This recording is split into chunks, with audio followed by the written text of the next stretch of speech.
우리 주님께서 주시는 위로와 은혜가 오늘 예배 자리에 나오신 모든 분들에게 가득하시기를 주님의 이름으로 축원합니다. 요한복음 6장은 이른바 오병이어의 놀라운 사건을 전하는 말씀입니다.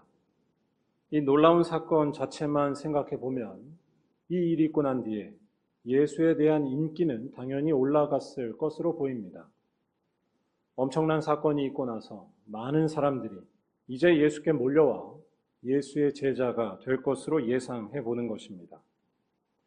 하지만 요한복음 6장을 마무리하는 마지막 말씀을 보면 놀랍게도 전혀 그렇지 않은 것을 볼 수 있습니다. 요한복음 6장 66절에 그의 제자 중에서 많은 사람이 떠나가고 다시 그와 함께 다니지 아니하더라 라는 충격적인 말씀입니다. 오병이어의 이적이 있고 난 뒤에 사람들이 구름대처럼 몰려오기는커녕 오히려 있는 사람들마저 떠나갔으며 그들이 다시는 돌아오지 않았다라는 말씀을 전하는 것입니다. 이렇게 충격적인 일이 일어난 이유는 무엇일까요? 그 이유는 다른 데 있지 않습니다. 오병이어 사건을 목격했던 사람들이 가졌던 기대와 오병이어를 일으키신 예수의 뜻이 서로 전혀 달랐기 때문입니다. 사람들은 이제 예수를 통해 많은 양식을 기대하고 기다렸습니다. 하지만 예수께서 말씀하신 것은 달랐습니다. 예수께서는 먹는 양식이 아니라 예수 자신이 더 이상 사람들을 줄이지 않게 할 것이라고 말씀하시는 것이었습니다. 정확히 말하면 예수의 살과 피가 더 이상 사람들을 배고프지 않게 한다는 것이었습니다. 하지만 사람들은 예수의 이 말을 답답해하면서 받아들이지 않았습니다. 결국 그들은 예수를 떠났고 예수께 다시 돌아오지 않았습니다. 그것도 오병이어의 놀라운 사건이 있고 난 뒤의 일이었습니다.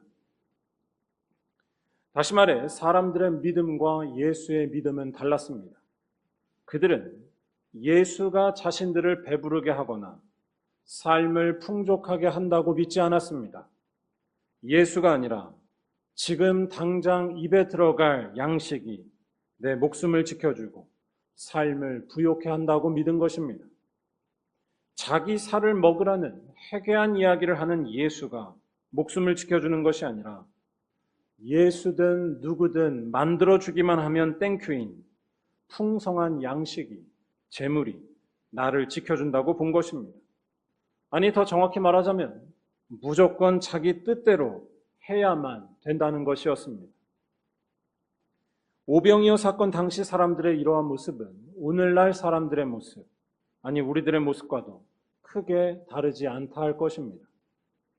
오늘날 한국 사회에서 사람들에게 평안을 주는 것, 삶을 풍요롭게 해준다고 믿고 있는 것은 무엇일까요?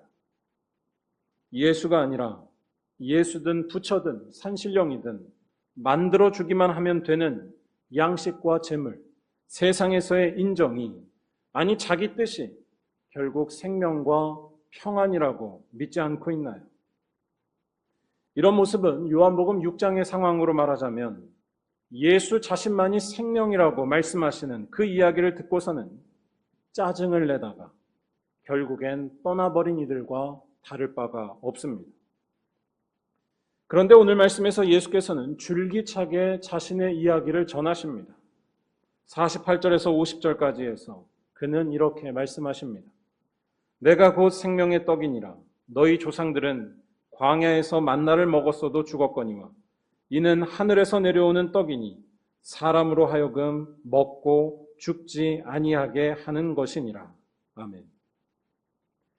예수가 생명의 떡이고 예수가 사람으로 하여금 죽지 않게 한다고 줄기차게 말씀하시는 것이었습니다. 여러분은 예수님의 이 말씀에 동의가 되시나요? 왜 예수께서는 이런 말씀을 하시는 것일까요? 그냥 이런 말씀은 심신의 평안을 주기 위한 종교적인 좋은 말, 덕담 정도로만 이해하거나 아니면 오히려 완전 반대로 예수 믿으면 가진 것도 많아지고 아픈 일도 없게 된다는 식으로 이해하면 될까요? 일단 이 말씀에서 예수께서 자신을 생명의 떡이라고 소개하시면서 50절에 하늘에서 내려오는 떡이라고 하신 것을 잘 봐야 합니다. 하늘에서 내려오는 떡. 이 표현은 마치 동화 속의 표현처럼 느껴집니다. 그런데 이 표현은 중요하고 무엇보다 정확합니다. 여기서 하늘은 우리 눈에 보이는 하늘이나 저 멀리 우주 공간 자체를 말하는 것이 아닙니다.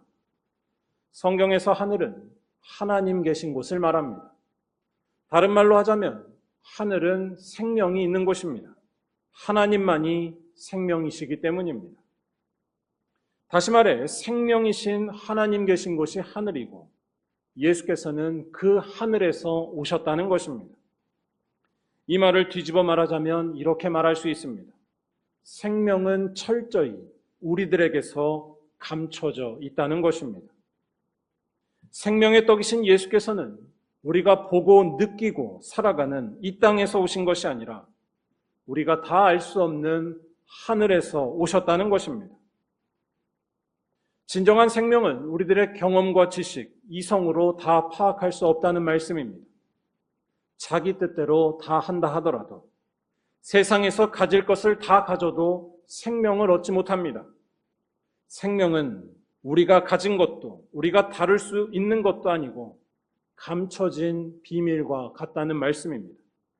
생명은 비밀스러운 하늘에 곧 하나님께만 있는 것이기 때문입니다. 여러분들은 이런 사실이 느껴지는 가운데 하루하루 살고 계신가요? 이런 사실은 과학적으로도 틀리지 않습니다. 아무리 과학이 발전해도 생명의 모든 것에 대해 다 파악하지 못할 가능성이 크기 때문입니다. 알면 알수록 동시에 알지 못하는 것이 더 많아지는 것이 바로 과학의 역사입니다. 인간은 놀랍게도 우리가 살아가는 이 지구에 중력이 왜 발생하는지조차 지구에 사는 모든 것들에 절대적인 영향을 끼치는 중력의 발생 이유조차도 아직 정확히 알지 못합니다. 이는 과학 밖에서도 마찬가지입니다. 여러분들이 오늘 이 자리에 있게 된 것은 도대체 무엇 때문인가요? 다 내 말대로 했기 때문에, 내가 틀리지 않았기 때문에 여기까지 오신 건가요? 수만 가지의 조건이 맞아서 이 자리에 있게 된 것인데 그걸 어떻게 다 설명할 수 있을까요?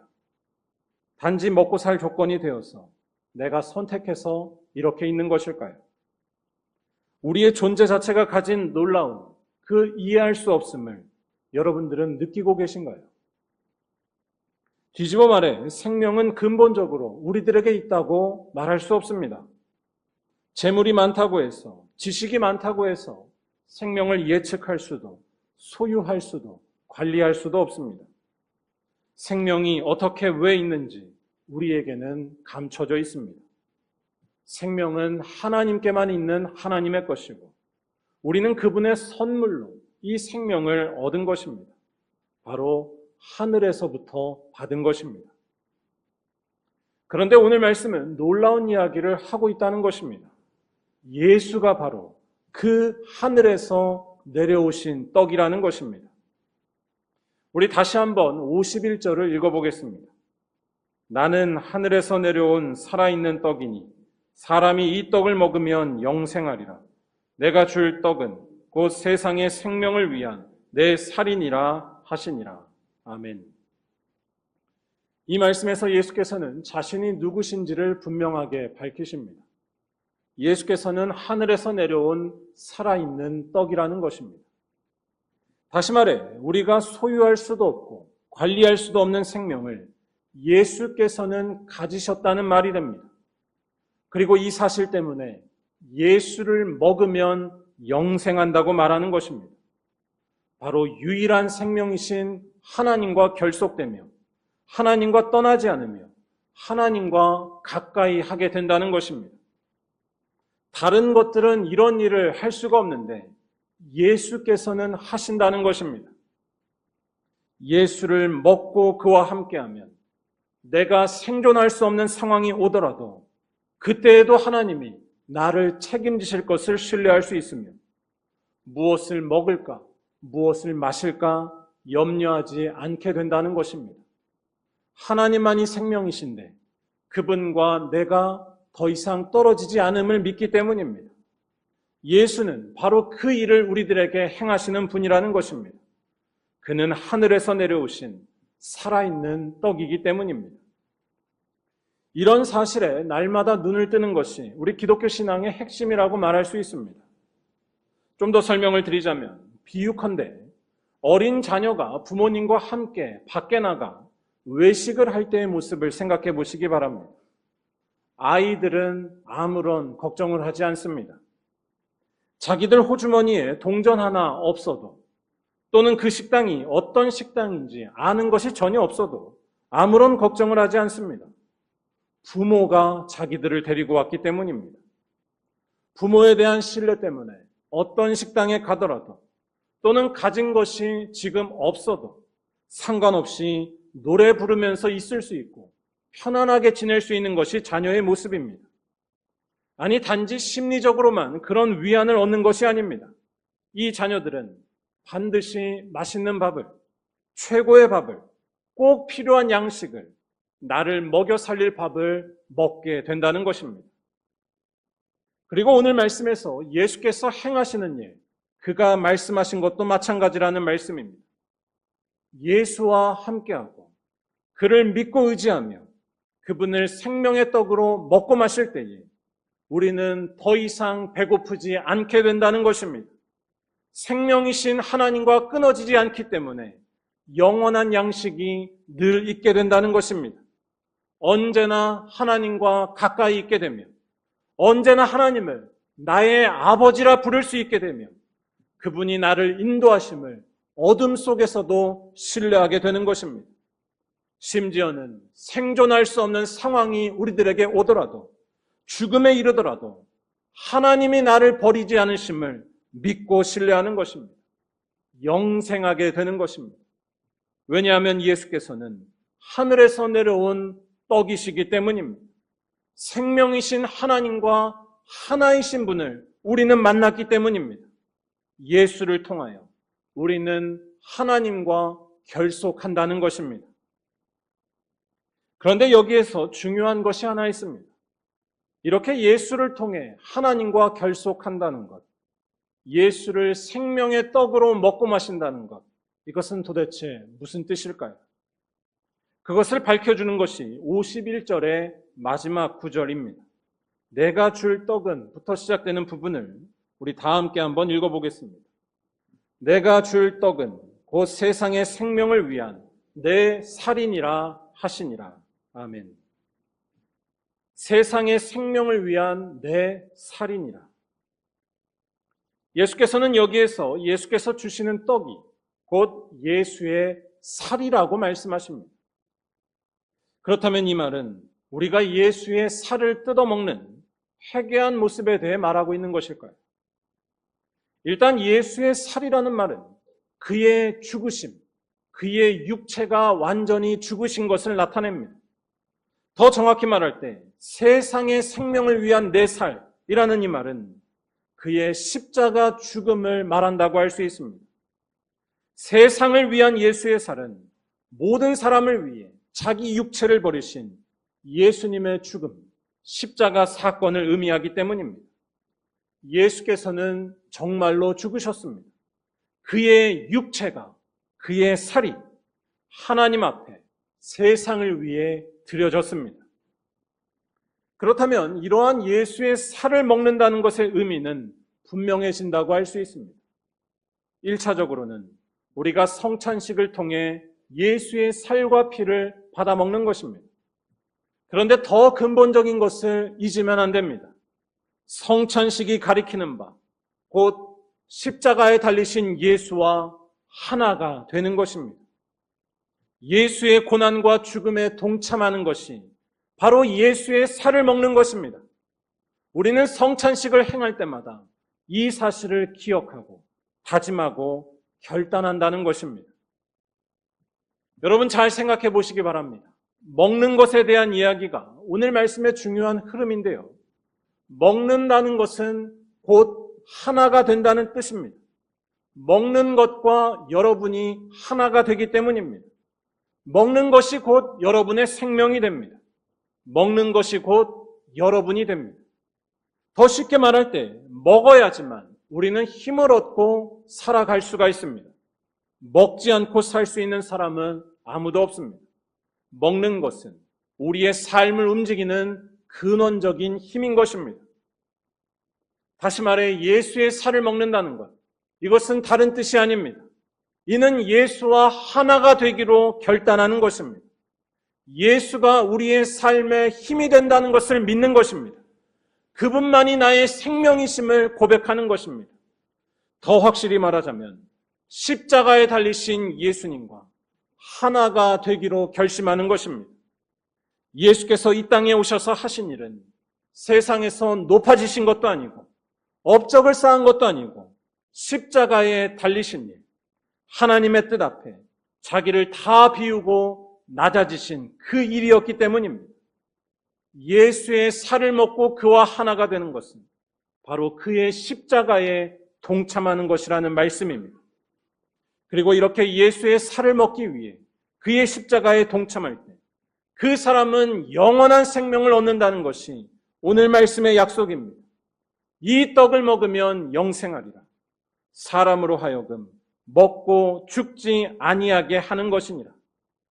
예수와 하나가 되어서 그분의 십자가를 나도 질 때에 우리는 하나님과 연결되어서 영원한 생명을 반드시 누리게 될 줄로 믿습니다. 하나님의 소유가 되기 때문이고 하나님과 절대로 떼어지지 않기 때문입니다. 설령 생존의 위기가 와도 우리는 하나님께로부터 분리되지 않아 버림받지 않으며 배고프지 않으며 생명이 사라지지 않는다는 것입니다.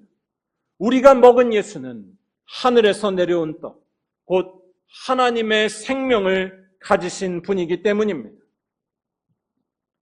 사랑하는 여러분, 오늘은 우리 교단이 정한 광복 기념 주일이자 남북 평화통일 공동 기도 주일입니다. 여러분은 우리 민족이 79년 전 해방된 그 사건이 무엇 때문에 일어난 것이라고 보시나요? 또한 앞으로 우리 민족이 다시 하나 되는 일은 도대체 어떻게 해서 일어날 것이라고 보고 계신가요? 이러한 일이 강대국의 논리나 힘 때문에 또는 무기가 압도적으로 많아서 또는 부자가 돼서 일어난다고 보시나요? 오늘 말씀에 따르면 결코 그렇지 않습니다. 이 땅에 참된 평화가 이루어지고 억압에서 자유케 되는 일, 죽음의 권세가 떠나고 생명이 회복되는 일은 오직 예수의 살과 피를 먹을 때에만 가능해지는 줄로 믿습니다. 예수를 믿고 그의 십자가에 동참할 때입니다. 이 땅에 하나님의 사랑과 의가 충만해지고 모든 죄된 것과 우상들을 이겨낼 때에 평화와 광복이 이루어지는 것입니다. 내 뜻만이 절대적이라는 생각과 물질과 무기를 우상 삼아 경배하는 것을 버리고 오직 하나님께 순종할 때에 그분의 말씀을 목숨 삼아 지킬 때에 빛을 찾게 될 것이고 평화가 이루어지게 될 줄로 믿습니다. 오늘 말씀으로 하자면 오직 하늘에서 내려온 떡, 예수를 먹을 때에만 영생이 이루어지는 것입니다. 사랑하는 여러분, 하늘에서 내려온 살아있는 떡, 이 예수와 하나가 되시고 그분의 살을 날마다 먹으시기 바랍니다. 예수의 살을 먹기 위하여 예수께서 지신 십자가를 여러분도 날마다 지시기 바랍니다. 자기 기준만을 사랑하면서 남을 판단하기 이전에 서로를 불쌍히 여기면서 뜨겁게 사랑하시기 바랍니다. 또한 우리들 곁에 항상 있는 가난한 이들과 연약한 사람들을 외면치 마시고 그들을 위해 기도할 뿐만 아니라 나누고 섬기며 사시기 바랍니다. 그리하면 여러분은 죽지 않게 될 줄로 믿습니다. 세상에 재물이 줄 수 없는 평안이, 강력한 무기도 보장해 줄 수 없는 평화가, 세상에서 인정받는 것도 줄 수 없는 참된 배부름이 임할 줄로 믿습니다. 우리는 어떤 상황이 와도 생명이신 하나님과 연결될 것이고 언제나 하나님을 아버지라 부르는 은총 가운데 거하게 될 것이기 때문입니다. 바라기는 이러한 믿음으로 오직 예수의 살과 피를 먹고 마시면서 영원한 생명을 취하시는 말리언교회 모든 성도들이 다 되시기를 주님의 이름으로 간절히 축원합니다. 기도하겠습니다.